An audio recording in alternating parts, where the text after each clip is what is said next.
On her wedding day, the girl's dress caught fire. No matter what she did, she couldn't put out the flames, and she was severely burned and rushed to the hospital. Her mute son gently tried to comfort her by touching her wounds, but the girl accused him of playing a prank that caused her injury. The boy wanted to explain that it wasn't him, but just then, the girl's best friend and her husband walked into the room. The best friend told her she had wrongly blamed the boy because everything had been her doing. Only then did the girl suddenly realize that her husband and her best friend had long since betrayed her and were the ones who caused all of this. The girl said her parents would never forgive him, but at that moment, the husband turned on the TV.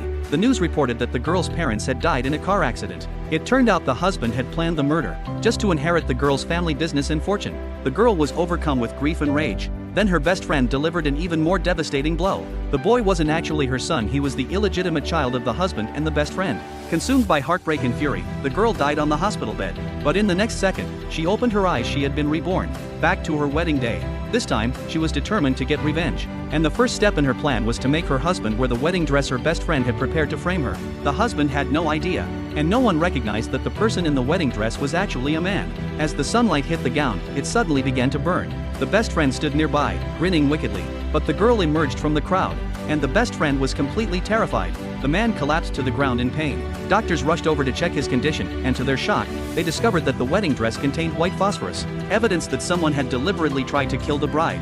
At that moment, the best friend started to panic.